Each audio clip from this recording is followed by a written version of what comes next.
it. That's what I'm talking about. Wait. Okay, now, from the beginning. Hit it, boys.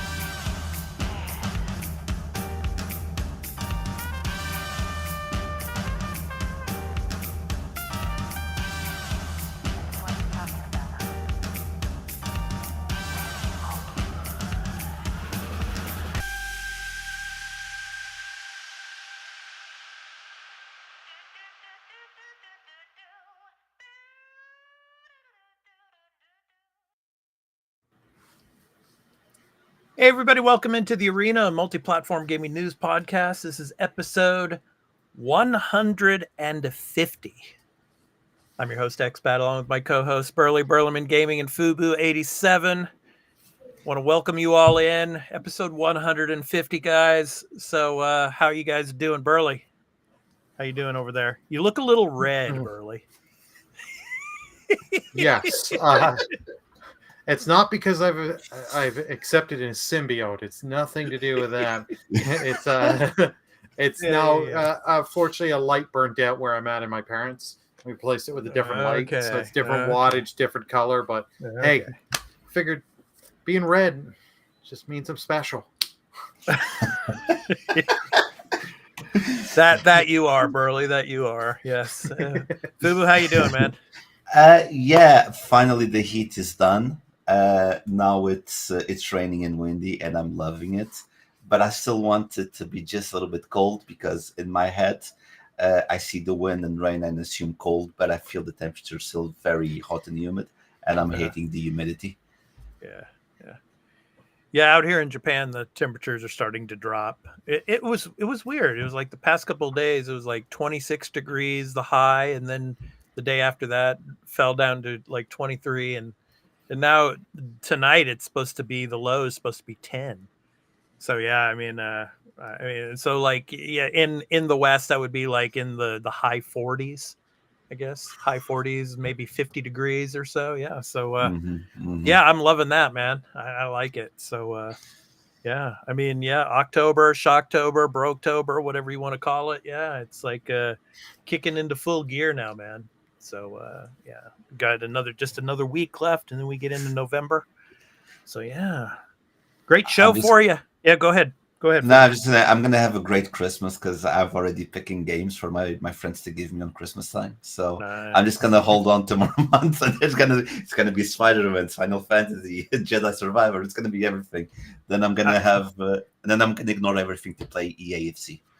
I wish I could think about Christmas, man. It's like, yeah, it's like Christmas is still like a ways off. I mean, it's like I'm just living day by day right now, man. Yeah. When it comes to content creation and stuff. So exactly.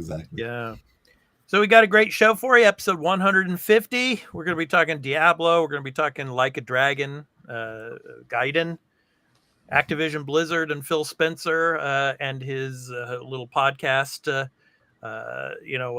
Conversation he had before going off to visit the studios for King over in Stockholm. We're going to talk about that.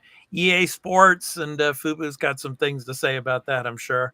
Starfield and Starfield numbers. We're going to talk about that. And then our topic of the show, guys. What do you think? Is Marvel Spider-Man 2 the best game ever made for the PlayStation ecosystem? We're going to talk about that. We're going to discuss it, what our thoughts are on some of the greatest games ever made for PlayStation. Is Spider-Man 2 the best? We're going to talk about Spider-Man 2. And then, of course, our picks of the week. So we're going to get to those. But before we get to the weekly news beat, and before we get to the games that we've been playing, here is a brief word about where you can find this podcast in audio and video formats. Discuss what they have been playing. This episode of The Arena, a Multiplatform Gaming News Podcast's ad-free version in audio and video formats, will be going to Patreon after being recorded. So if you would like to support the show and become a patron at the entry tier 1 level at $1 per month and get every episode including exclusive ad-free post-show content in video format when recorded, please visit patreon.com/thearena productions for further details. The audio version of the podcast will be uploaded to all free podcast services, where you can find us on any podcast app for iOS or Android, and in the video version, it will be on our YouTube channel, The Arena Productions. For the audio version, just download your favorite podcast app and search for The Arena, a Multiplatform Gaming News Podcast. Subscribe, follow us, post a review, and leave us questions, comments, and feedback if you like, if that feature is available there, and spread the word about the podcast. We also have a Discord called The Arena Productions, where you can join and chat with the Arena Productions community, and the podcast audio website is at thearenapodcast.podbean.com, where you can follow us and leave questions and comments as well. For all information regarding the podcast and our entertainment and pop culture related content, along with our blog and forums, visit the official website of The Arena Productions at www.thearenaproductions.com. Finally, you can also follow us on Twitter at The Arena AMPGNP, as well as on Instagram at The Arena Productions. Now, back to the show. Okay, guys. So let's talk about the games that we've been playing this week. And because of the content stuff that I've been working on, I haven't had a chance to really play anything yet. I want to get to Spider-Man. Want to get to that, and Mario Brothers Wonder, Super Mario Brothers Wonder. But I'll throw it to you guys because I know you guys have been playing some stuff. Fubu, I'll start with you. What have you been playing this week? Well, I played less EAFC this week because I needed to clear my head. And yeah, I did. Trust me. We're going to talk about that. So yeah. What's going on with that? I did the Ever Crisis, and I finally finished Marvel's Midnight Suns. I platinumed the Nice. Dude. Oh my god, that game is so good. And the post-credit scene, the tease for the second game, I was like, I want more. I need more from this game. It was really, really good game. It's a shame it didn't do more game busters, and Firaxis know what they're doing with that type of game, and the last fight was amazing, hard and amazing. Mm-hmm. How many hours did you put into it to get the platinum? 94 hours. Wow. Yeah. 94, man. When I saw that, I was like, whoa, 94. It went like a breeze, man, because the game is really well done. Really well done. Nice. Burley, with the shirt that you're wearing, I can kind of guess what game you've started to play. What have you been playing, man? Well, I finished up the Dead Space remake. Oh, nice. It was a lot of fun to finish. The remake, Isaac, better... you're not alone. Yeah, love that game. Yeah, it's so good. Yeah, it is a great game, and it does a lot of areas. It outdoes the original. The Isaac talking that depends if you liked.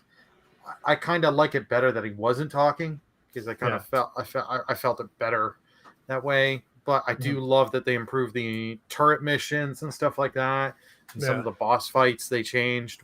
Yeah. It was a neat additions they changed. Yeah. And I've been working through Mirage. I didn't get much time to play it, but I've got a little bit farther in the game. Cool. Yeah. So, does now in the remake of Dead Space, does Isaac take his helmet off?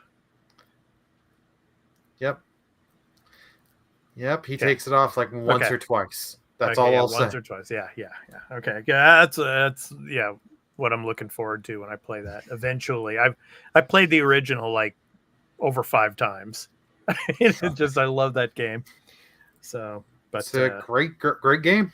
Oh yes.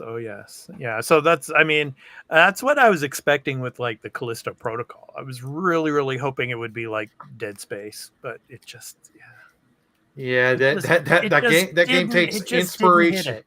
Yeah. No, it didn't hit it, and it's I'm really hoping they may, in all honesty, for that developer, I hope they go with something smaller. Just make a smaller game at this point. Don't try and do the big thing again, because it did not work out well for you last time. Yeah. Make something small. Yeah, that's for sure. So, and before we get into the weekly news beat, I just want to let everybody know that I've heard people asking about Turn-Based Carl, and he is on vacation right now. He's on hiatus. He should be back with us in November. So Yes, just to let all of you know on that front. So, all right. So with that, let's go ahead and jump into the weekly news beat. So we had the story first about Diablo 4 that it was going to be verified the day of launch for Season 2 for Steam Deck. So we got that news. But then we also got the news about just they had to delay it for like at the last second. They had to delay the game. They were struggling with broken passes and progression, and it was kind of a bad situation there. So Burley, I'll throw it to you. I mean, a lot of people were really excited about Season 2, and like the player base was supposed to be coming back, so to speak. But this was kind of an unfortunate situation with Diablo 4 Season 2 starting and it being verified on the Steam Deck, which is a good thing that it was verified for it. But the problems that were coming, pre-launch of Season 2, they had to delay it. So your thoughts on that? Yeah, it was literally minutes before Season 2 was supposed to start, and that this was the Steam Deck version, the version on Steam was about to go live. They pulled this, and they re-uploaded it hours later, and Season 2 hasn't been grabbing as many players back. And it has noticed a increase, but not the increase Blizzard wanted. Right.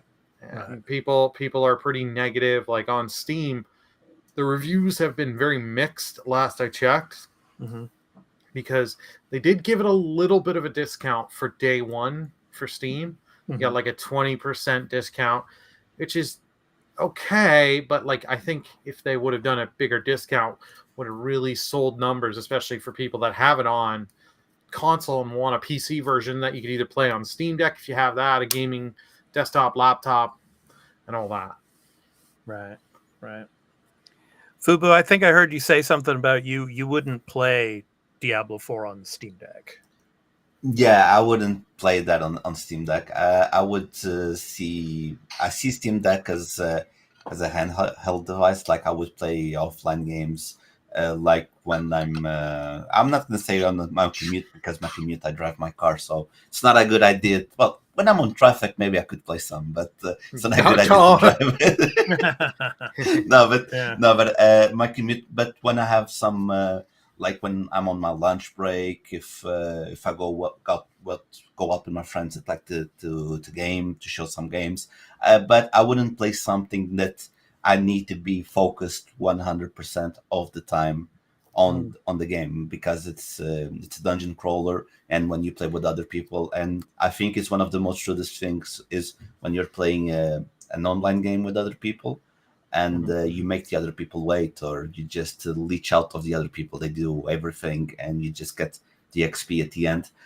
So I wouldn't play this on this game. Look, I like the type of game. I did play Diablo Immortal. I tried it. I like the type of game, but to play on Steam Deck, it's nothing online. Like even EAFC, I wouldn't play here, so I wouldn't do anything like that. No, but I don't think this is the type of game. Look, if you're home and like your son, wife, daughter, whoever wants to use the PC and you want to keep playing, yeah, sure, you go to the living room and you play there. I do agree with that, but to take out on the world where there's a lot of distractions, it's not. I wouldn't play this. I wouldn't play this. And regarding the news, I'm just gonna say it was a lose-lose situation, and I think they made the situation even better because they, like, I didn't knew the part like last minute they didn't go forward with the season. I think the lack of communication is something really severe. I think you need to communicate with your fan base. You need to explain everything that's going on, because okay, not everyone's going to be happy, but I'm pretty sure more people got mad because they weren't informed than the people that would get mad if they were informed. I think you need to communicate with your player base so that you mitigate the issue, because like I said, it's a lose-lose situation. If you would put the season out, people would complain that the season was broken. You didn't put the season out, people are complaining that the season didn't go out. So it's a lose-lose. Yeah, I played Diablo 4 on my Xbox Series X, and it runs well. I mean, and that's where I would play it. I don't think I would play it on a handheld device. That's just me. But I don't know. I'll ask you, Burley. What do you think they're going to do with season 3 when season 3 eventually comes? I mean, what kind of changes do you think they'll make? That I'm really curious to see what they'll do. Like, they have done some good stuff for season 2. I will give them credit there that they made the world bosses spawn more often. They said they're improving the drops and all that, and some EXP gain. That stuff we do need. So, you know what? Maybe also give back on better the materials, since in the late game you need to material and money grind to just get your gear in to where it needs to be. Who's talking back there? Somebody's talking. Maybe you might want to mute your mic or something. Yeah, sorry. We're Portuguese. We talk too loud. Just 1 second. Yeah, I was gonna say, man. Yeah, that conversation's getting a little bit loud. So, yeah. But as for, I have seen this running on the deck. Yes, sorry about that. It's like I said, we're Portuguese. Sorry. It's all good. Go ahead, Burley. Yeah. As I've seen it running on the deck, it reminds, like, it's a less refined version of running of Baldur's Gate 3 running on the deck. So it seems like it runs pretty well, but I agree, this is not a game I'm going to pick up on the Steam Deck. I already own it on my PS5. If I'm going to play it, I'm going to play it there anyways. Right. Like, there are RPGs I will play on the deck because it is nice just to take the thing and go, but since you always have to be online, you can't do this offline. There's so much stuff, and you're gonna have to deal with Battle.net issues. It's like, I don't think this isn't for me on the Steam Deck. Yeah. Okay, this next game, I'm wondering if it's going to be verified on the Steam Deck as well, but we shall see. But Like a Dragon Gaiden. So there was the news this week that the game is going to come out with Japanese only audio. They will have subtitles, but you're going to have to play the game initially in the beginning. You're going to have to play it with the Japanese audio. They're not going to have the English dubbing yet, which they say that Ryuga Gotoku is saying that the English dubbing will be coming in a later patch. But in the beginning, you're going to have to play it with the Japanese audio and English subtitles. And I know Burley and we had this conversation earlier in the week on the live show, on the weekday show. And, I know Burley, you're thinking that, they should have delayed it until they could get the dubbing in there. But I don't know, man. I have to disagree with that. I think if it's ready to play, get it out. You can play the game in its original language and maybe learn some Japanese, and you'll have the English subtitles there for you. And I think, honestly, that's the best way to play a game in its natural language, and have the subtitles in your language to support and to help you. So, that's just my opinion on this. Fubu, I'll get your opinion first, and then we'll go to Burley. So, what do you think of this? Yeah, I agree. I agree with this, because I'm going to just give a very quick explanation. Here in Europe, Portugal is basically the only country that doesn't do the dub. So since I was a kid, I always would listen to the original voice. Either would be in Spanish, English, French, German, and I would read the subtitles. So this is not confusing for me. But if you go everywhere around Europe, they have dub for everything. They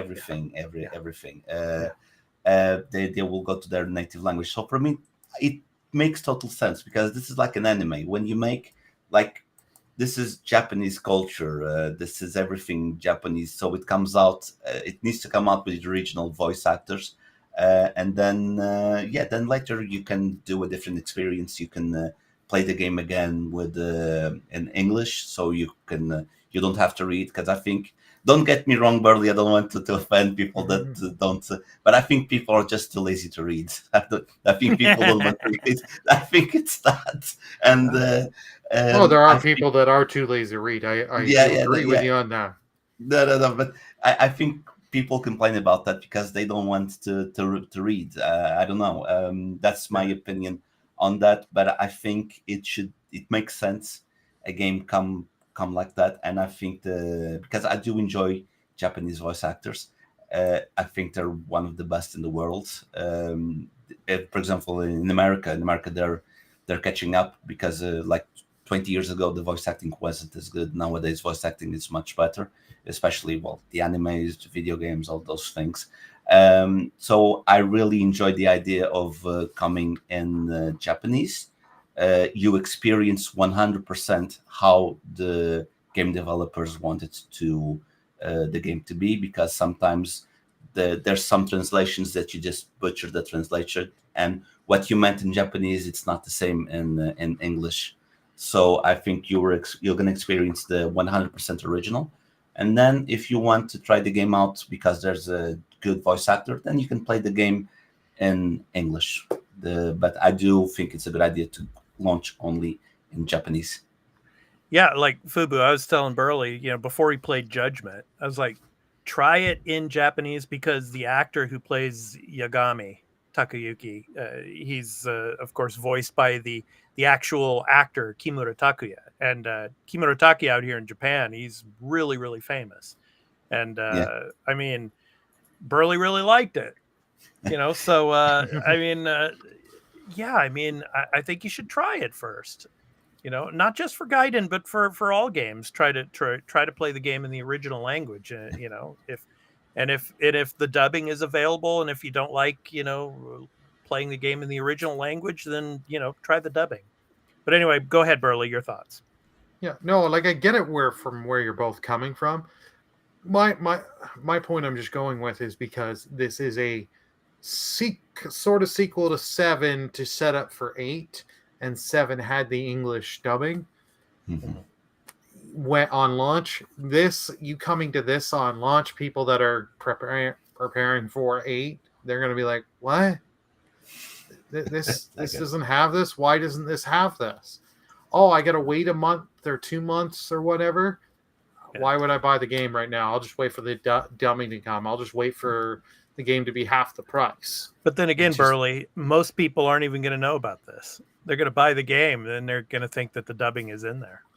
Yeah, there's a good there's a good amount of people that won't know about this, and then this game is going to get some flack and hate. I'm just saying, just to avoid this kind of stuff, just have it out. That way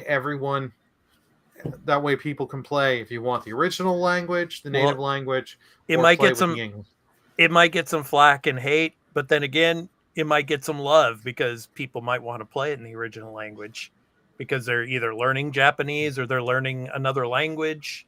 So yeah, it's kind of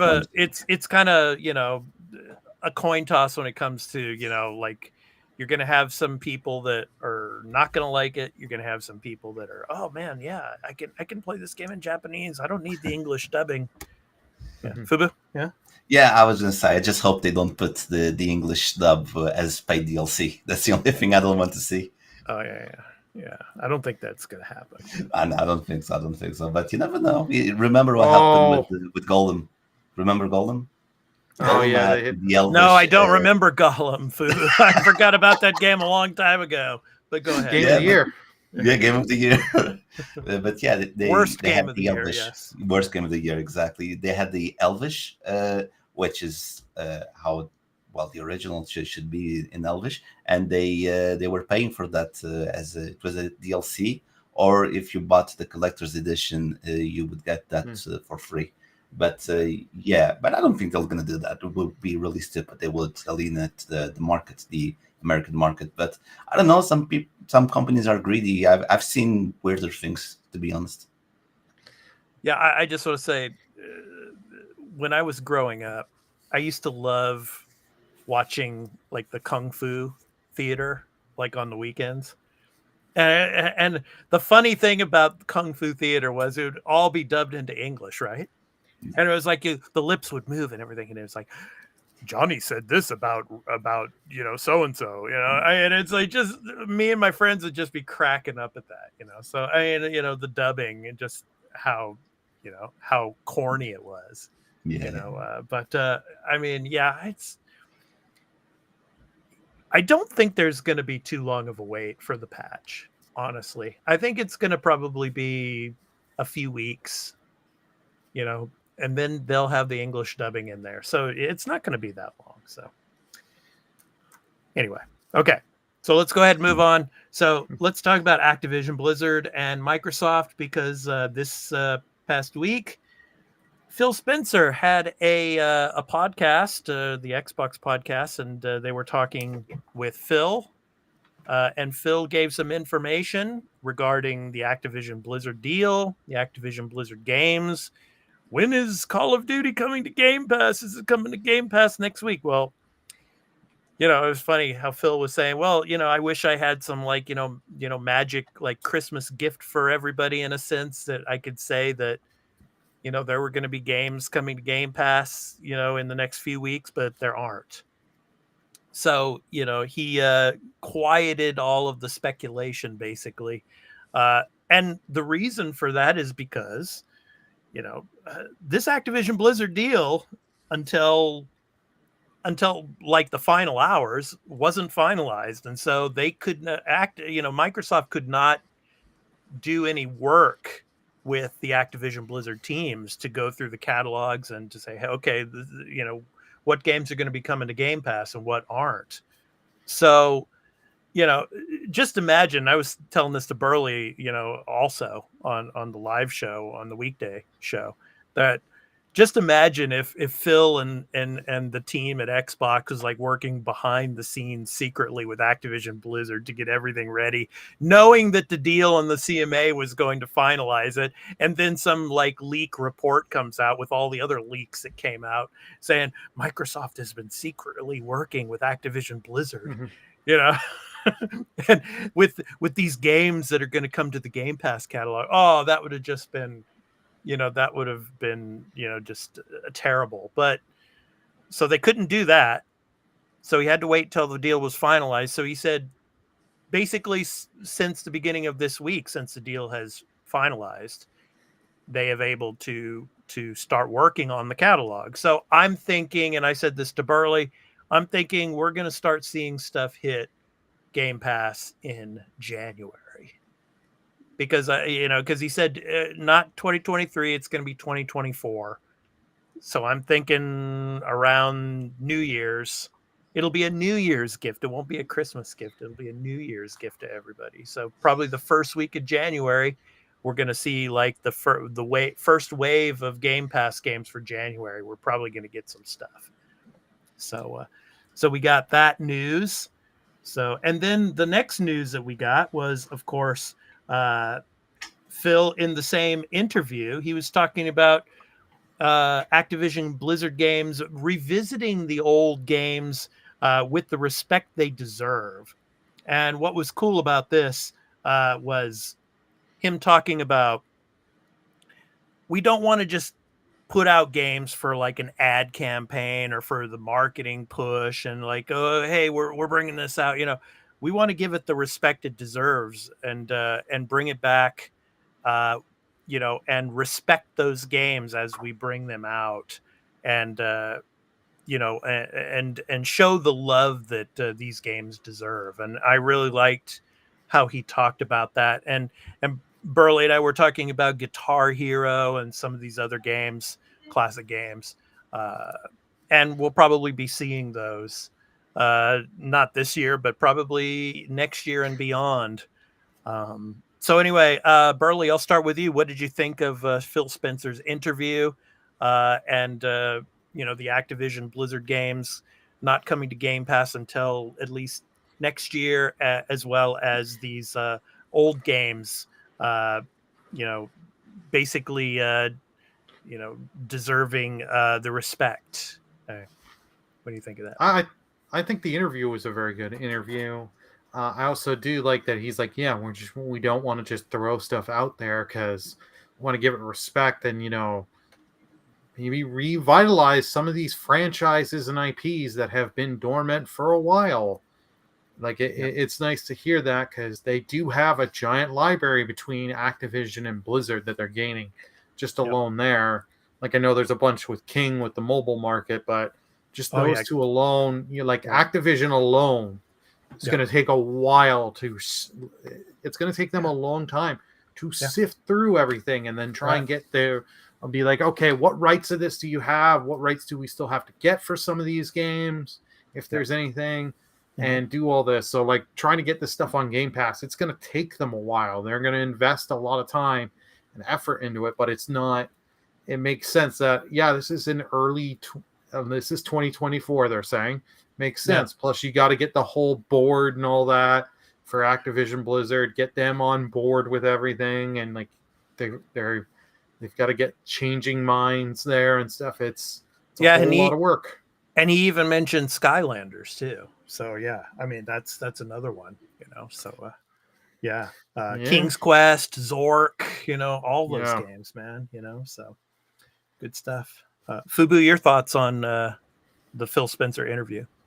Well, when I was reading everything, I was like, it's only 2 months until 2024. I'm pretty sure they already have the Game Pass. Everything is done until December, so it's not like the day before they're like, oh, we're gonna put this game in this game in this. No, they need to prepare beforehand. I think what happened with Bethesda when they put everything on the Game Pass, I think Bethesda and Activision Blizzard are two completely different companies. I think Activision Blizzard, it's much bigger than Bethesda if it's been going on for many more years. So the way 9 studios. So so it only makes sense that it was way harder they were thinking about other stuff with Activision Blizzard than with Bethesda. So it's normal that it's not gonna come immediately to Game Pass. It's gonna take its time, and I think I completely agree with you. I think it's gonna be a New Year's gift when it starts January or maybe even February. That will start. And I don't say everything all at the same time, but we'll start rolling out games going out. And I really hope they put some nice IP, some of their old IP. I'm going to tell you, one of my favorite games that belongs to, it was Blizzard at the time. I don't know. Have you ever played The Lost Vikings? It was on Super Nintendo. I've heard of them. I've never played any of the games. I love playing that game when I was a kid. Yeah, it is really good. Yep. And I would like, you want to pay respect to the old games. I would love either one of two things: a remake of 1 and 2, or then The Lost Vikings 3. They do a continuation, but not with updated graphics on the 3D. I wanted 2D that they had the original, but more recent. But I don't think the HD 2D kind of thing. Yeah, that type of thing. Exactly. Yeah. Thank you, Burley. Thank you. But I don't think they will focus on that. I think they will focus like in games where they can make a ton of money, and the Guitar Hero is one of them. I think they will do Guitar Hero, and then you'll have a ton of musics that you can buy with microtransactions. I think that's what they mean. When they mean to pay respect to the old games, they don't mean the Lost Vikings. They don't mean the World of Warcraft or Warcraft in this case. They are thinking about Skylanders and Guitar Hero. Like, how much money can we make from this IP? Yeah, just imagine the peripheral too. I mean, a guitar peripheral. What kind of guitar peripheral would it be? It would be something amazing. Yeah. So good stuff. Yeah. I just want another Crash game. Oh, that's going to be so sad to see Crash on Xbox and not on PlayStation. That's going to be who's to say it's still not going to come? Like they have said they're not fully doing everything exclusive, and you pay $69 billion for a company, for all those companies. You want to make your investment back, because like I've heard people being like, well, Call of Duty is now just on Xbox only. I'm like, they're not gonna want to do that. The amount of sales they get on PlayStation, they're not in the business of, we love losing money. No, they're gonna still sell it on PlayStation because they know it makes too much money. Yeah. Well, let's get to the next story. A game that makes a lot of money, but it's having some problems. Problems to say, it's a kind word. Yeah, kind words. Yeah, and you're gonna love this image here, Fubu. Oh, there it goes. There goes Kevin. EA Sports FC 24 bug completely breaks the game.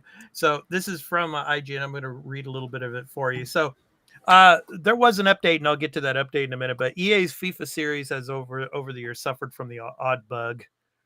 Most of the time, these bugs are hilarious glitches that result from nightmarish physics collisions between players.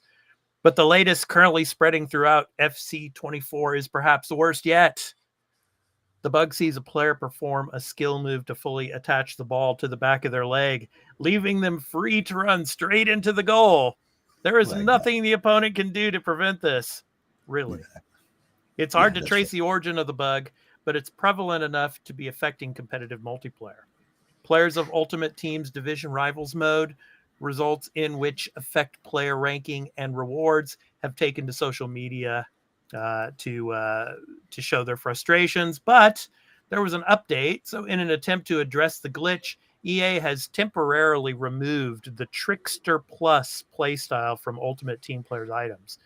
They'll look to add it back in, quote, once this issue has been addressed in a future title update, end quote.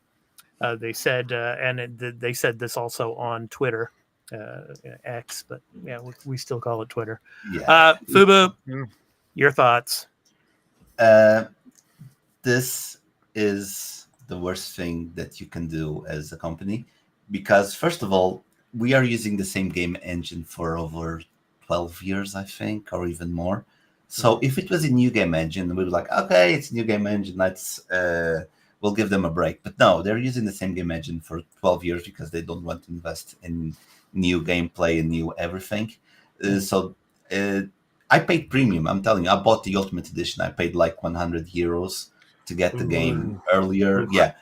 Yeah, I know. It's but it's like it goes all year long, and this is not acceptable. Me as a consumer, this is not acceptable, and I tend to complain a lot of the game on Twitter, on X. I do complain a lot, to the point that they contacted me just to calm me down, because there's a lot of stuff. Yeah, I'm serious. Last year, not this year, but last year, like 3 or 4 times the community manager sent me a private DM, and they were like, hey, we're working on it, we're sorry, and then I calmed down. Please delete your tweets. We're tired of seeing the negative tweets getting traction. Basically.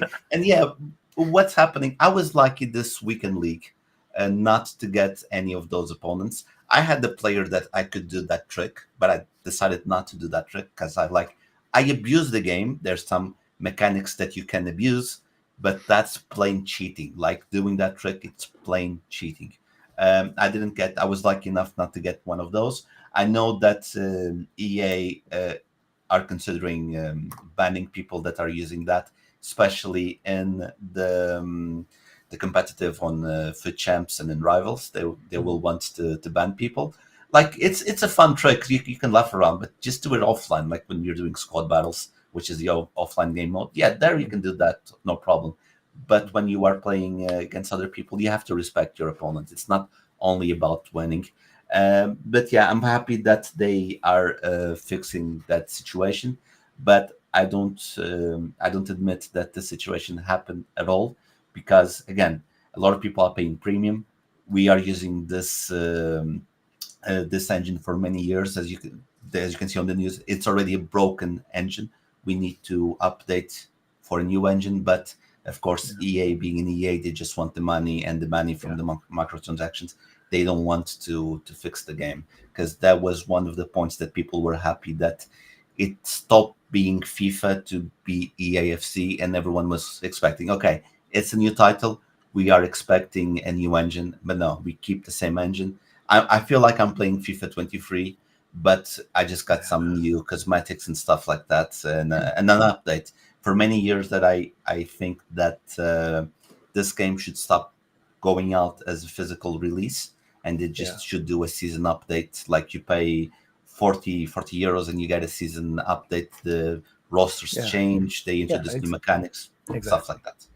Yeah, I mean, this reminds me of Madden, on the North American side of things with American football. I mean, with the NFL, the Madden games, I mean, 3, 4, 5 years, it's pretty much, it's the same game. Yeah, they might have one little tweak mechanic difference or so, but it's just the rosters. They're just updating the rosters and they're just, it's a cash cow. I mean, it's just making money every single year. But I mean, what's really different about the game? So I mean, I guess the EAFC is similar to the Madden games in that respect, as you're talking about, So I mean, you're gonna have to pay full price for the same game and just get different rookies, and and the rosters are going to be a little different. Yeah. Burley, any words on the EAFC? Yeah, I don't have a whole high opinion of EA with all their sports games. Like you said, it's just recycled content. They may add one feature, or they'll add something they had 5 years ago.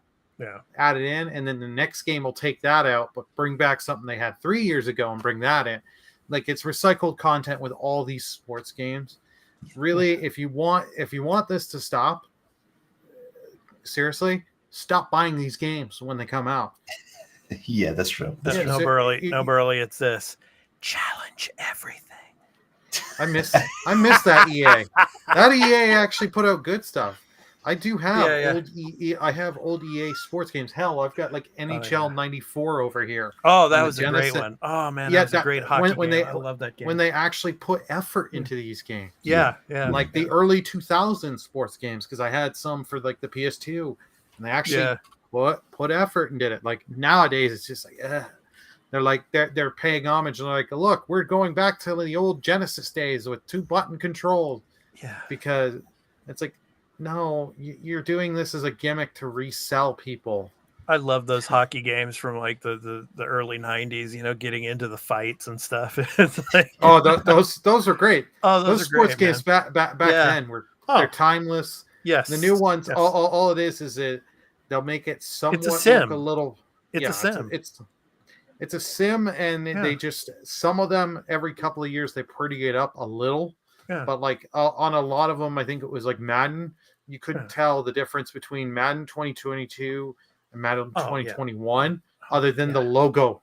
Yeah, I mean, basically, the only time I watch a Madden video now is to watch a sim like Super Bowl predictions. It's like watch the teams that are in the playoffs, and they have the games played on Madden, and do a simulation for the Super Bowl, and those are pretty cool to watch. But like you said, Madden 21, Madden 22, and there's no difference, So I mean, I'm sure the EAFC is the same.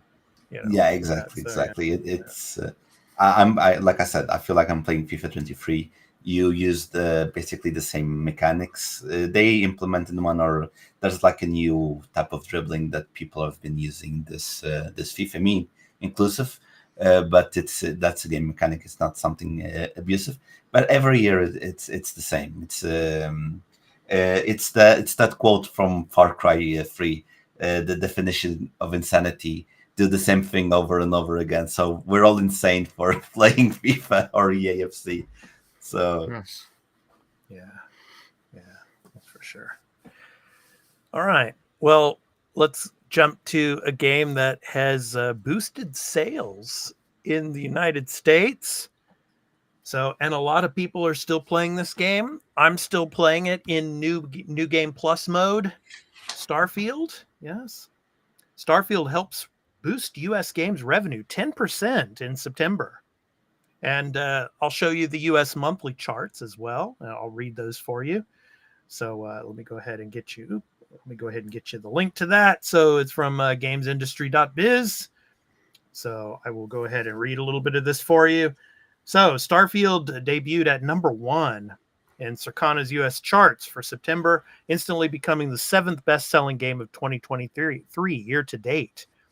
Bethesda's space adventure RPG ranked as the best-selling title across Xbox and PC, according to Circana's monthly U.S. sales report, as shared by executive director and industry analyst Matt Piscatella. PC was the lead platform for the game, which launched on September 6th.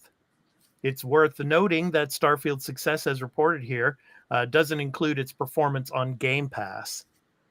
So alongside Starfield, there were 4 new entries in the top 5 last month. Mortal Kombat 6 debuted at number 2, selling most on PlayStation platforms. And I will go ahead and read the top 20 selling games for the period of August 27th through September 30th. So, number 20, Diablo 4. Number 19, Sea of Thieves. Wow. Still. Number 18, Elden Ring. Number 17, Gran Turismo 7. Number 16, Tom Clancy's Rainbow Six Siege. Wow. That's still up there. Number 15, Mario Kart 8. Number 14, Minecraft. Number 13, Legend of Zelda Tears of the Kingdom. Number 12, Resident Evil 4, 2023 edition. Number 11, Star Wars Jedi Survivor. Number 10, Call of Duty Modern Warfare 2, 2022 edition. Number 9, Hogwarts Legacy. So Hogwarts is still in the top 10. Yeah. Number 8, Armored Core 6, Fires of Rubicon. Number 7, The Crew Motorfest. Number 6, image changed to the Game Pass games. Oh, it did. Oh, sorry. Yeah. And we'll be getting to that later on, everybody. Sorry about that. Spoilers. So, yes. Yeah. So it's weird. It just, for some reason, it did that. I don't know why. So I will go ahead and close that part. So let me go ahead and finish reading these for you. So the Crew Motorfest was at number 7. Number 6, NBA 2K24. Number 5, Payday 3. Number 4, Madden NFL 24. See, there you go, man. Just it's a cash cow. People are just going to keep buying it. Number 3, FUBU EA Sports FC 24.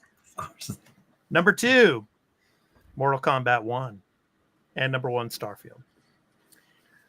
So, your thoughts on this list and with Starfield helping revenue, of course, boosting it 10% in the month of September. Burley, your thoughts on that first? I'm not surprised it's sold well because this game has been marketed for years. This is the first real game we've gotten from Bethesda since Fallout 76, and they were marketing heavily on this. Mm-hmm. So, like, it sold. Most of its sales are all on PC. It's not actually on Xbox, but the sales are really high for Starfield. Mm-hmm. So it's not surprising people are wanting to play it on Steam and all that because the huge mod support already on Steam. You can buy it off the Microsoft Store on PC and get some mod support, but if you're really wanting to mod the game and really get the mods working, you're buying it on Steam. Yeah. Fubu, your thoughts? Well, I like to compare Bethesda like the old Star Wars, not the recent Star Wars. You remember where you would wait a long time and then it would come out something and everyone would go crazy? I think that it's the same thing with when it comes to a Bethesda game. I'm not even going to talk about Skyrim, but like when a new Elder Scrolls game comes out, people go crazy.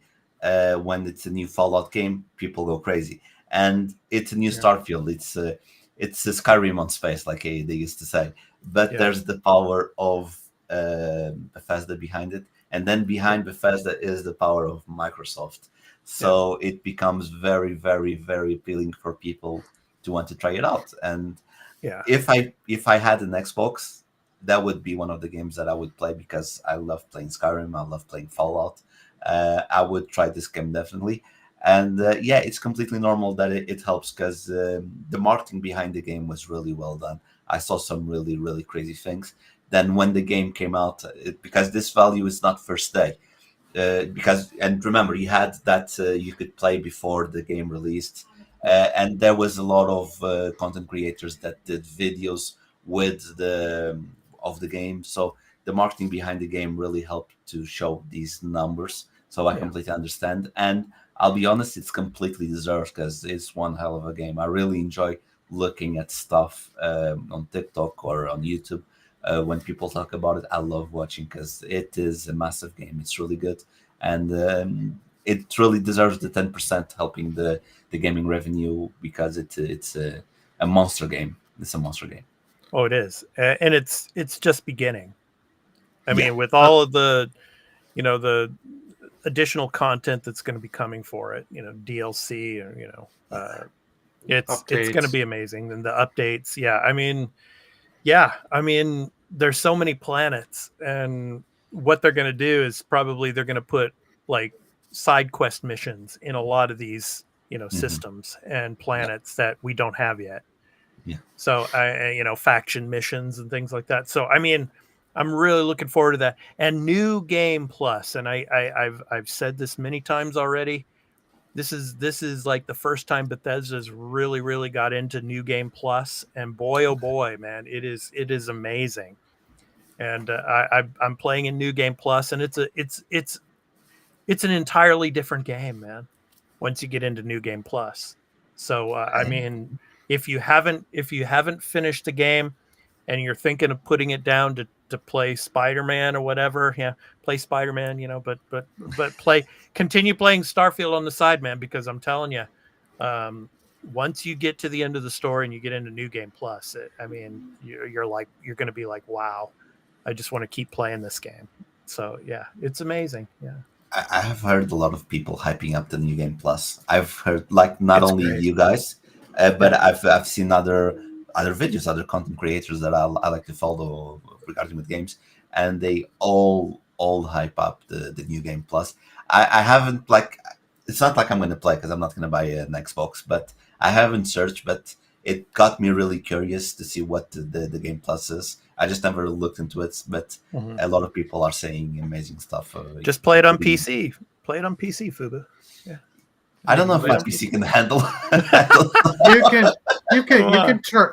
You can turn the settings, and the nice thing you can do to save yourself a little money, just do the Game Pass. I just buy Game Pass for 1 month. PC Game Pass, yeah. PC Game Pass would be a couple bucks, and then you can at least play it. And if it's for you, great. If it's not, it's not.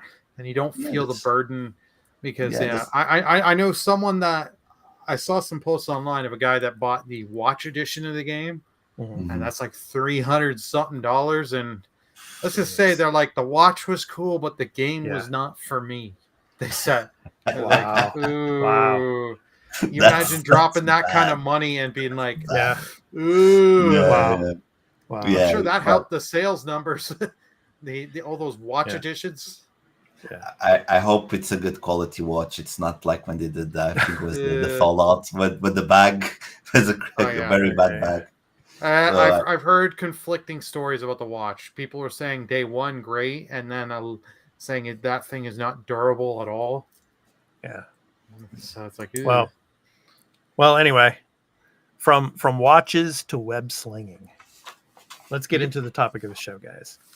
So, there's been a lot of great games over the years for PlayStation. Uncharted, God of War, Horizon. So many great games. But now Marvel Spider-Man 2 is out, and a lot of people are talking about how great this game is and the technical achievements that they've been able to achieve in this game. So, which leads me and the crew here on the Arena Multiplatform Gaming News Podcast to talk about in this episode, in our topic of the show. And I'd like to know your comments as well, all of you that are viewing and listening to this episode. Do you think, if you played it, maybe you haven't played it yet, but you might have seen footage of it, and we're going to show some gameplay footage of it. And shout out to Fryman14. He's one of our patrons, and he provided gameplay footage for us. We're going to be showing that to you. Do you think this game might be the greatest game ever made for the PlayStation ecosystem. Let's go ahead and take a look at it. So we'll get into it, but yeah, I mean, the technical aspects of this. There was another article that came out. I think it was Digital Foundry. I think it was, and they were talking about how this game is very similar, in the technical side of things, to Ratchet and Clank Rift Apart, Burley, when it comes to the SSD usage and when it comes to the haptic triggers and how the pressure on the haptic triggers changes when you're in certain like combat situations and when you're trying to sling out of danger. So I don't know, man. Well, what do you think?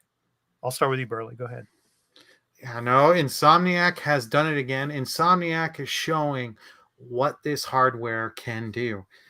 With everything they've put on the PS5, they are showing you what you can do with the SSD, the adaptive triggers, and all that. Because I'm really getting tired of people saying, "Oh, the adaptive triggers, they're nothing." And it's like, no, if you play certain games that really use them, like Returnal and any of the Insomniac games, like Ratchet and Clank Rift Apart, is still probably the best so far that I've played that's used them. Mm-hmm. It's just great to see Insomniac doing that, and like the whole new now thing. One thing I really like they're showing with the fast travel is it's like 1.3 seconds or whatever it is. Yeah, you can literally you pull up the map, you can pick any location. You can just pick the street corner. You don't have to pick a viewpoint kind of thing, right, like Assassin's Creed or all these other games. Certain things you can fast travel to. Pick wherever you want fast travel, and it's like that. You're there. You're back in the game. Like they know how to use this SSD. They know how to use every little thing. Get the most that they can out of the system.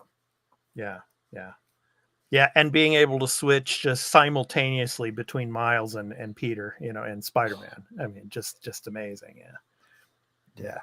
I look at I'm looking at the footage here and just the speed in which he's traveling. I mean, yeah, just traversing this open world of New York, and of course in this game we get Brooklyn and Queens. So yeah, I mean, but it's like double the map size. They're adding all new villains, new all sorts of stuff they're adding, and just Insomniac has always been my favorite developer for PlayStation. They have always done great stuff, even back with the PS1. They really know how to get as much as they can out of hardware. But with the PS5, them really showing you, hey, this is what you can do. If you take the time and take the advantage of the hardware, you can get all that. You can get all this. Yeah. That near instant loading time. Yeah, just amazing. Yeah. And it's also, I mean, in Ghost of Tsushima, it's also the instant loading times are prevalent in Ghost of Tsushima as well. But and the PS5 director's cut. Yes, the PS5 director's cut. I mean, but this, man, I mean, yeah. Fubu, go ahead. Your thoughts. I'm thinking about buying this game right now because I'm just loving this footage, man. This looks amazing. Thank you, Fireman 14. That's wow. Yeah. Anyway, look, I don't want to be like the guy that always downplays things, but I like to be a little bit realistic. We're in the honeymoon phase. The game came out like 1-2 days ago. Depends on where you are. We're still in the honeymoon phase. It is a good game. Insomniac knows what they're doing, and when it comes to the controllers, the feedback, the haptic feedback, I played the Ratchet and Clank. It was so good how they use the controllers. I played Returnal. I love playing Returnal. Like it feels like you're in the game with the control. It's something completely unique, and I don't know how it is with this game because I haven't tried it out, obviously.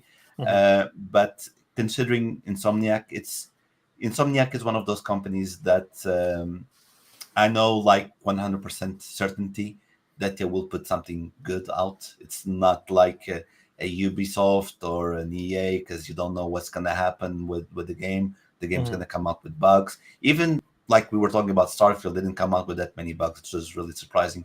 But when it comes to Insomniac, I 100% trust on what they're doing, and I knew this game was going to be very, very, very good from the start, and I'm just loving this footage. It looks beautiful, and I can't imagine how it is having the controller in your hand and feeling the world, because a controller helps you feel the world with how it vibrates, with the sounds, with the triggers, everything. But being the best game that ever came out on PlayStation 5 maybe, but on PlayStation, that's a bit different. There are so many good games. Oh, look, the transition right now. Oh, that's amazing, man. That's really good. Yeah, I mean, at 60 frames per second too. Yeah, 60 frames per second. Yeah, I mean, there's going to be a big debate whether or not it's the greatest game ever made for PlayStation, but I think from a technical standpoint, this probably is the best so far. I mean, Burley, Ratchet and Clank Rift Apart. I mean, that's another great one. You know, that one I love so much, because that was in the first year of PlayStation. It showed, this is how the SSD really works, and that adaptive triggers with all the guns having the different fires, depending how the trigger resistant and all that. Like, they really showed. This is just another evolution of them showing, hey, they can do it. They are. I think we can agree so far they're the best developers on the PS5. I think. Oh yes. There's no question. They know how to use this system the best, because they put out Miles, they put out the remaster of Spider-Man for PS5, they've put out Ratchet and Clank, and now Spider-Man 2. Mm-hmm. It's, in my opinion, no contest. Yeah. And just and the even New York City looks a bit better than the first game. I mean, it's pretty. Yeah, it is pretty. Yeah. Go ahead. I'm loving this. I just love it. I'm fanboying at this moment, because I'm like I saw what they want me to see, like when they're doing the marketing. They're just showing me the good stuff, but Fryman's showing like it's actually 100% good. I'm just loving, dude, I'm having a fanboy moment right now. I'm just gonna enjoy this footage because it's really well taken. I'm just enjoying this footage, and I'm not gonna say right now, but when I get my paycheck, I know where my money's going. Good. Unfortunately, I was hoping to show the collector's edition today, but because of certain things with my credit card company, I've still got my collector's edition coming, but it's going to be a few days. But we will have a video for that when I eventually do get it and record it. But no, this is a game. It being PlayStation's best, I need more time. Like, I don't know if this is going to beat so far it hasn't beaten Ghost of Tsushima for me, where that was just a game I loved, where I bought it on the PS4 after seeing people play it and really fell in love. And then when they announced that director's cut with the Iki Island and all that, it was okay, that's a day one. But I agree with you, Fubu. Insomniac is a developer that everything they've put out, I've never played a bad game of theirs. They always put out quality, so they're one of the ones I will do pre-orders for, because they're not going to screw me. I know their games are going to come out when it's ready, and it's very well done.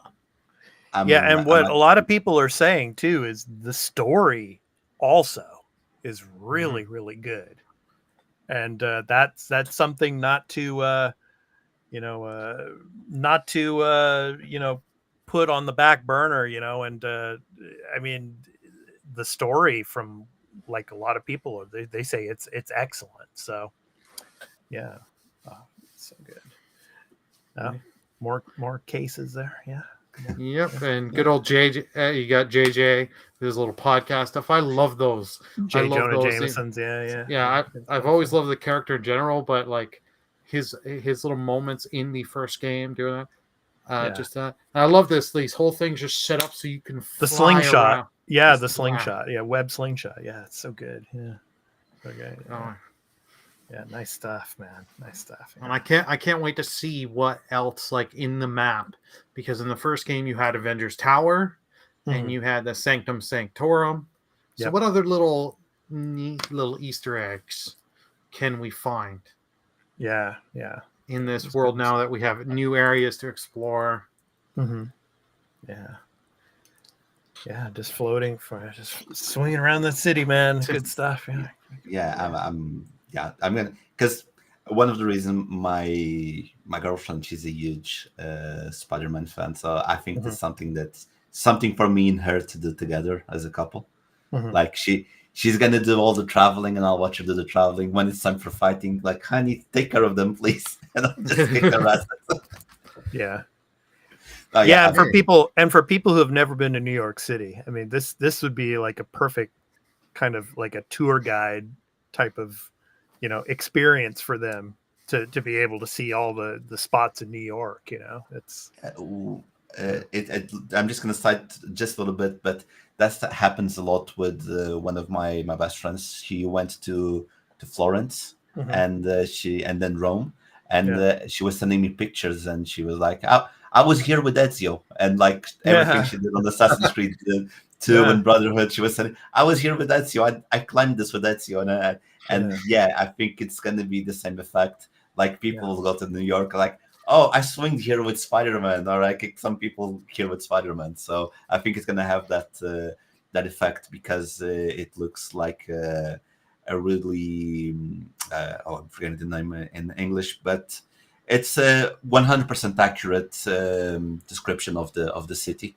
I think it looks very real. Of course, they have to put the fake buildings like the Stark Tower, but the historical areas, they seem to be the same in game as in real life. Yeah. Why hasn't that truck exploded yet? Yeah, there we go. Okay, now it's about to explode. Yeah, I was gonna say, man, it's been burning for a long time. You'd think, especially if it's like a gas truck or something, that thing should have blown up a long time ago. There you go. There's a knock on Insomniac, Burley. Yeah, why didn't you make that truck? Well, that's that gas truck video blow up? gaming. Okay, if we're gonna get that nitpicky. Well, you got to have people. You got gamers out there. Oh, I've seen. Yeah. Oh, trust me, I've seen the Twitter. The truck didn't blow up in like 5 seconds, so this game is terrible. I've seen. Unfortunately, do not look up hashtag stuff for Spider-Man on Twitter. Yeah. Because there's just some horrible stuff and misinformation. There are people taking stuff from the first game and saying and degrading models and being like, "Look, Spider-Man PS5 on PS5 looks bad. I'll just wait for the PC version." I'm like, it's a model from the first game you degraded and people found. It's like, no. In this day and age, like, I think we're already, like, when the internet came out, okay, we'll fall for that. But we've been on the internet for years. Kids come on the internet since they're babies. They know how it is. People shouldn't believe everything they see on the internet. I think nowadays it's something like that. They shouldn't believe everything. But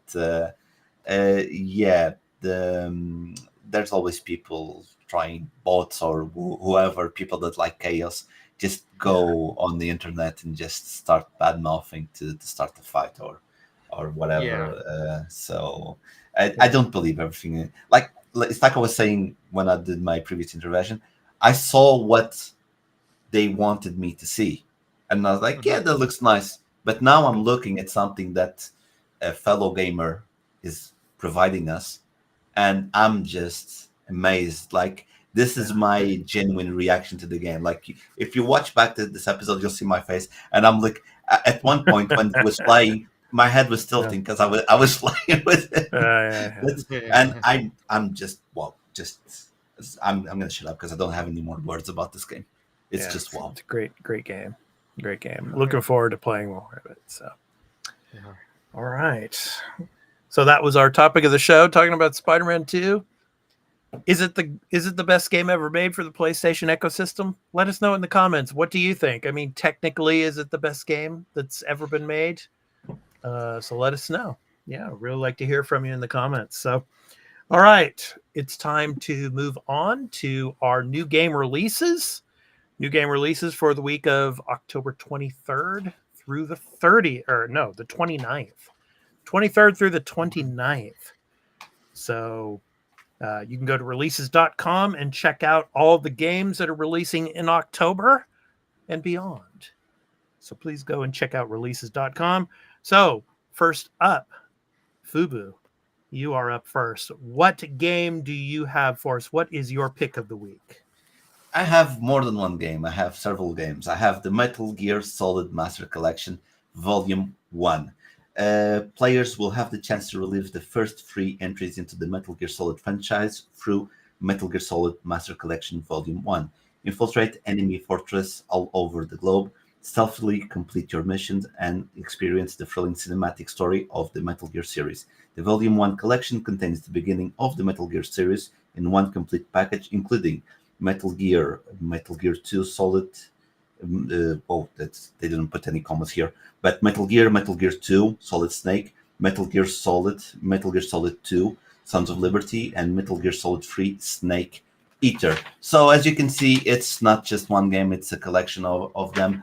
I chose this one because I have almost all the platinums in Metal Gears. I just don't have in Metal Gear 5. And I would love to add Metal Gear Solid 1 to the collection because it's one of my favorite games when I was playing as a kid. I replayed that game, I'm not joking, maybe around 10 times. Like, I finished the game, like saving Meryl, letting Meryl die, using the stealth camo, using the bandana, using all those things, finding different things. Even nowadays, I was watching a video a few days ago, and I found out new stuff about Metal Gear 1. Metal Gear Solid 1, and I think this game is a must play. It comes out here, let me check, on the 24th, so in 2-3 days it's going to come out. And if you have that nostalgia feel for all games that you played when you were younger, this is a must buy.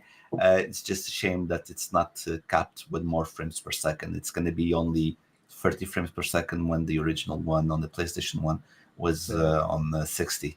So there's that, but you can relive the story, get some trophies if you want to platinum that, and just enjoy your childhood again as an adult. So it's a must buy for me. Metal Gear 5 Fubu. To platinum that game, you probably have to listen to every single audio recording that's in that game, and there's probably 200 hours plus of audio recordings in that game.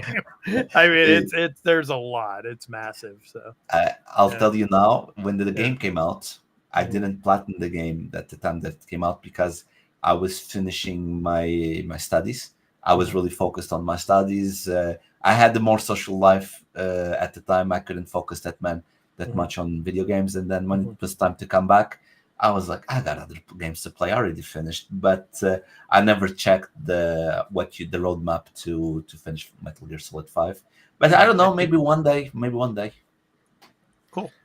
I think you have to max out the settlement and stuff like that and have everything. So you have to listen to audio record, find so many of them, listen to so many of them. But you've also got to max everything in the settlement. So it's like 200 hours you're spending. And it's like, I could play 4 other games in that time. Yeah. As long as there's no online content, I can do it slowly. What sometimes kills me, because you have the online component on Metal Gear Solid 5, where you have to infiltrate. As long as there's no online components, you can, like, if you don't do it in 1 week, you can, like I did with Marvel's Midnight Suns. I played most of the game. I stopped for a month because of VAFC. I was tired of VAFC. I needed something offline to chill. I came back to Marvel Midnight Suns. I enjoyed it more than before because I needed something offline, and then I finished. Then it doesn't need to be in one sitting. You can separate it, and especially the collectibles, because it's too many, as you guys said. You can separate and do some in 1 week. 2 weeks later, you do the same, and done. Nice. All right. So next up is my pick of the week, as well as Burley's pick of the week. But before that, you can see the collection there. So Volume 1 of the Metal Gear series from Konami. So next up, Alan Wake 2. It's my pick and Burley's pick of the week. Alan Wake 2 is a survival horror game with an intense atmosphere and a twisted, layered psychological story. It is a long-awaited sequel to Remedy Entertainment's award-winning 2010 psychological thriller Alan Wake and 2021's Alan Wake Remastered. comes out on Friday, the 27th for PC, PS5, and Xbox Series X and S. So, Burley, anything you want to say about this? Yeah, I'm really excited for this because I loved the first Alan Wake. So I've been waiting for this for a long time. Oh yeah, this is something I'm really looking forward to because like I played the port they put out last year. It was a really good port, and with the DLC, it was a lot of fun. And them upgrading the visuals so much with this, and they've said you're not just Alan in this game. You're playing as Alan. You're playing as the one female character, the one cop. Yeah, the FBI agent. Yeah, FBI agent. Thank you. Yep. So that this will be interesting, and see what other new gameplay elements they add in. Yeah. I'm wondering if Control. The Alan Wake was in some of the DLC for Control. I wonder when they do eventually come out for DLC for Alan Wake 2, if we'll get some of the characters from Control in that as well. But yeah. I had no idea. That's October news from 27th. Yeah. October 27th. Yeah. Next week. So yeah. So check out the upcoming new game releases.com. So you can check out all of the games coming out this coming week and beyond. So for the rest of this year and beyond. So yeah, releases.com. So you can check it out there. Some good stuff. Yeah, man. Alan Wake 2. It's good stuff. All right. So next up, we're going to go over the Game Pass, the next wave that's coming to Game Pass. So Burley, take it away. What are we getting for Game Pass in Wave 2 of October? Alrighty. So Wave 2, we have 2 of these that just came out. Like Dragon Ishin just came. That came out a couple days ago, as well as F1 Manager 2023 that came out on Thursday the 19th. But we've got City Skylines 2 October 24th. That's day one Game Pass with PC. It's only on PC. But on October 26th, you've got the Dead Space remake available cloud, PC, and console Xbox Series X and S through the EA Play. If you like Dead Space, I can highly recommend it since I just finished this remake. One of my favorite games of all time. Yeah. It is one of the best horror survivor games I've ever played. Yes. Yeah. Yep. Alrighty. We also have Frog Detective, the entire mystery, coming to cloud and console October 26th. We also have Mineko's Mineko's. Yes. Mineko's. Night Market coming cloud, console, and PC October 26th. Welcome to Mount. So we've got that. We showed trailers of that earlier in the year because I think it was shown at the Tokyo Game Show event, if I'm not mistaken. We also have Headbangers Rhythm Royale coming cloud, console, PC on Halloween October 31st. Come on, Burley. I'm surprised that wasn't your pick. Well, it's going to be your pick next week, right? Headbangers. Yep. You might just have to wait and see. And see. Jusant coming to cloud, console, and PC. I've heard good things about Jusant. Yeah. Yeah, it's another day one Game Pass. Yeah. We also have some DLC and game updates. EA Sports UFC 5 play early access trial on October 24th. As well as they've now some perks. If you're an Ultimate subscriber, you'll get 75 days of Crunchyroll available from October 20th, as well as Smite Season Celebration Pack that's available now. So you get a new map and some characters and Battle Up Pass. But we also have leaving Game Pass October 31st, Gunfire Reborn, Kill It With Fire, Persona 5 Royale, Signalis, and Solstice Crown of the Magister. Yeah, get Persona 5 Royale before it goes. I mean, it's so good. At this point, you're not going to have enough time at the 21st unless you literally eat, sleep, forget eating, sleeping, and just literally play Persona 5. Skip every cutscene, do fast forward, turn the game to easy mode, and what? I think the reason why it's leaving is because they got to make room for Persona 5 Tactica, because that's coming next month. Not to mention they've also got 3 Reload coming February next year. In February, yes, yeah. So many good JRPG games out there, and that are coming and stuff. So yeah, and we got Ishin on there now, and of course next month Gaiden's coming day one also. So yeah. Oh yeah, that's right. Great stuff. You guys on Xbox are so lucky. I wish PlayStation would do stuff like that. I'm serious. I would like. I imagine Spider-Man 2 was the first day on PlayStation Plus. That would be crazy, man. Yeah. That would be crazy. Their subscription would spike. The amount of people. Oh yeah. It would like quadruple. Sorry, they're in different market space in different markets. How they're doing their stuff. Sony has been going more the single player narrative, whereas Microsoft, not to say they haven't been doing that, but Microsoft also, because Microsoft, the company overall, makes a lot more than Sony company. Sony, their other areas, they're not doing well. It's PlayStation that's making them the money, so they don't want to give away potentially to them free copies of the game. Because they would have to have PS Plus Premium would have to be selling a lot. Like they would need, I don't know, I'm just pulling a number, 50 million subscribers on Premium. Yeah, I think it will be around that.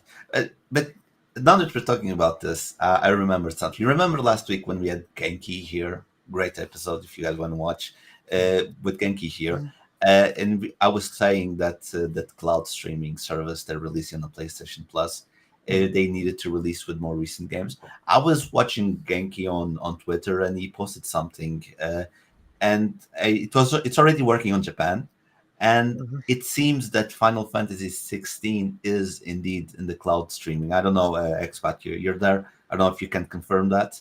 And when that comes to Europe, and if Final Fantasy 16 is in the cloud streaming service, I said I wasn't going to play one of those games, and if Final Fantasy 16 is in the cloud streaming service, I will definitely give it a go. I will save some money.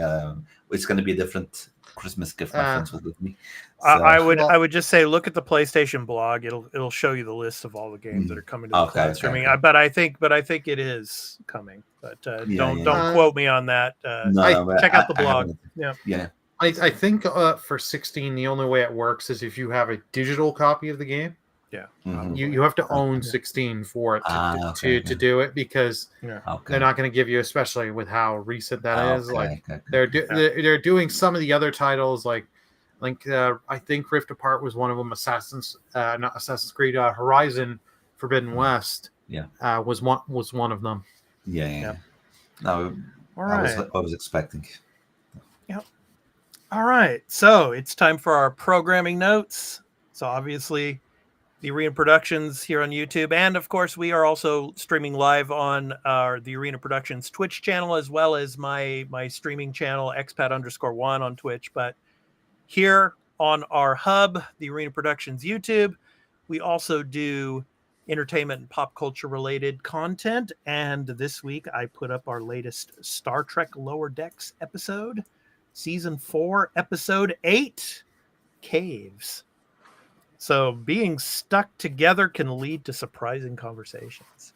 So good stuff. It's a really, really great episode. So please go and check that out. It's of course it's spoiler filled. So please watch the episode on Paramount Plus, and then come back and enjoy the recap and review episode that we did here. So it's really good stuff. And then, of course, we also have a Patreon, patreon.com/The Arena Productions. You can see all of our content there, ad-free. And we do have exclusive content. For example, our post shows that we do usually after each episode of the Arena Gaming News Podcast here. We do a post show where we talk about some of the other news in the world of gaming, as well as other, stories and, just shooting the breeze at the end of the episodes. those are exclusive to our patrons. And then, of course, our extra take episodes, where Burley and I are usually going and doing reviews of gameplay of some of the latest games, as well as having some interviews with game developers. Those go into early access on our Patreon before going to the free feeds. And then, of course, our Marvel, Star Wars, Star Trek, and fantasy and science fiction movie review shows, all ad-free. So please come and check out our Patreon, patreon.com/TheArena Productions. So we would really appreciate all the support in helping us make greater content for all of you. So yeah, patreon.com/TheArena Productions. So please check that out. And Burley and I, we do a live show on weekdays, the Arena Productions Live, which it goes live here on YouTube and to the Twitch channels. So please check that out Monday through Friday. So it's kind of early, but I'm sure those of you in the West that are waking up and having your breakfast, you can check us out. So youtube.com/The Arena Productions and on Twitch, the Arena Productions channel, as well as on my streaming channel, expat_1 over on Twitch. The Arena Productions live Monday through Friday, 4:30 a.m. Pacific Daylight Time, 7:30 a.m. Eastern Daylight Time. So we talk about news in the world of gaming and entertainment and pop culture. So great stuff. So please check that out. And we do have the playlist here on the YouTube channel. So video on demand, you can check them out at any time. So we do our shows Monday through Friday. So good stuff. Alrighty. All right. So it's time to talk about what we're going to be playing this upcoming week. I'm going to try to get to Spider-Man 2, play some more, play that. We didn't talk about Super Mario Brothers Wonder in this episode, but I'm hoping to play some of that also. How about you guys? Fubu, what are you going to play? Well, the usual, so I won't mention the names. And I'm going to... You already know. Like, yeah. People are going to be like, I know what it's like. No, but the usual two ones. And I will continue because I'm done with Marvel Midnight Suns. I will continue with the Sea of Stars because I really am enjoying that game. And Nice. Combat is actually hard. I'm actually surprised. Like I'm dying with monsters and I'm not that under-leveled. Turn on some relics and it will help you. Like I turned on the one that give me an extra chance with the timed hits, better timing. Because I sucked at that. I'll admit that. I'll need that one because I'll do. I won't mention where, but I'll do most of my gaming remote. So I have that little bit of delay, so I'll kind of need that extra chance to get it right. But yeah, that's probably what I'm going to get into because there's nothing special that I already have that I want to play. Nice. Burley, how about you, man? It's going to be divided between Mario Wonder and Spider-Man 2, and I will get you. We will get some footage next week and be doing some extra takes in the near future. Yeah, we need to do an extra take on Spider-Man and Mario Brothers Wonder. Yeah, so get those up to our patrons. Get it up to Patreon, then it'll go to the free feeds. So great stuff. All righty. All right, so before we finish up, I just want to let all of you know this is episode 150, and I just want to thank all of you for being a part of the show. Those of you that have listened to us and have watched us when we started doing the video format for this show. I want to thank you so much for being a part of this, and we are hoping to make this show even bigger and greater in the near future. So thank you so much for all of your support.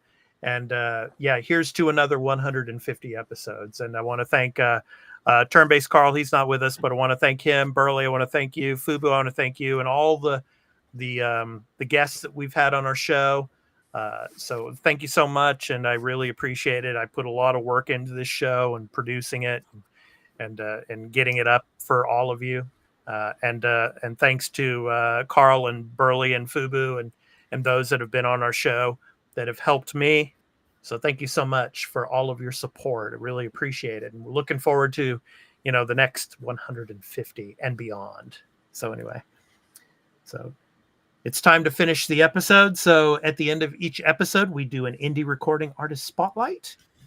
So we highlight an indie recording artist, and then we do an outro with music. So this week's spotlight is on Shahid Mostafar. Known for creating cinematic music, Shahid's work incorporates numerous music genres. He considers himself first and foremost a music lover who enjoys everything music has to offer and whose primary mission is to produce the purest and most intense emotions possible through his original creations. From his album titled Between the Silence, and the song is called Fallen. So this has been The Arena, a multi-platform gaming news podcast, episode 150. I've been your host, Expat, along with my co-hosts, Burley Burlerman Gaming and Fubu87. We hope to catch you in the next one. So next week on Saturday. So take care, everyone, and enjoy your week of gaming. Peace out. Bye. Bye.